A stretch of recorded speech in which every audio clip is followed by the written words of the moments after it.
সম্মানিত মৎস্যোদ্যোক্তাগণ ভাই বন্ধুরা, আসসালামু আলাইকুম। আশা করি আল্লাহর অশেষ রহমতে সকলেই ভালো আছেন।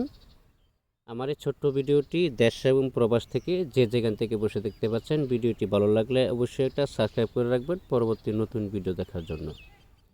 আজকে আমি আলোচনা করব অরিজিনাল দেশি শিং মাছের সম্পর্কে। স্ক্রিনে যে মাছগুলো দেখানো হচ্ছে, এটি লাল টকটকে দেশি শিং মাছের পোনা। দেখেন কত ছোট বড় মাছের পোনা। এখান থেকে গ্রেডিং করে, অর্থাৎ মাথার মাছগুলো যে আছে, মাথার মাছগুলো হবে ফেমিল মাছের পোনা।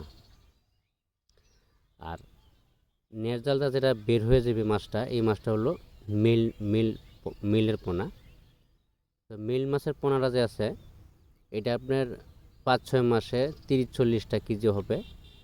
আর ফেমিল যে মাছের পোনাটা আছে, এটা 5-6 মাসে 10টা 12টা বা 8টা 10টা কেজি আসবে। অবশ্যই যে কোনো হ্যাচারি থেকে মাছের পোনা সংগ্রহ করেন না কেন, আপনি সরাসরি হ্যাচারিতে এসে হ্যাচারি ভিজিট করে 2-4টা হ্যাচারি ঘুরে যাচাই বাছাই করে কোন হ্যাচারির মাছ ভালো মন্দ দেখে শুনে সংগ্রহ করতে পারবেন। আমাদের কাছে সকল প্রকারের মাছের পোনা, সকল ক্যাটাগরি লাইনের মাছের পোনা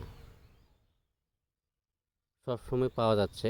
এবং কি পাশাপাশি আমরা পুকুর প্রস্তুতির বিষয়ে সকল তথ্য পরামর্শ বা মেডিসিন কতটুকু ব্যবহার করতে হয় পুকুরে, বা শতাংশ কতটুকু ব্যবহার করতে হয়, সকল পরামর্শ আমরা সবসময় দিয়ে থাকি। আমাদের ডেসক্রিপশন বক্সে বা টাইটেল স্ক্রিনে দেওয়ার নাম্বার আছে, নাম্বার সংগ্রহ করে সরাসরি আমাদের সাথে কথা বলে পুকুর প্রস্তুতির বিষয়ে সবসময় পরামর্শ নিতে পারবেন। বা শতকে কত পিস মাছ দেওয়া যায়, কোন মাছটা সবথেকে ভালো ভাইরাস মুক্ত মাছ সবসময় আমরা, বা রোগমুক্ত মাছ সবসময় বিক্রি করে থাকি। আমরা বাংলাদেশের যে কোনো জেলায় হোম ডেলিভারির মাধ্যমে মাছগুলো বিক্রি করে থাকি। আজকে এই পর্যন্তই। ধন্যবাদ।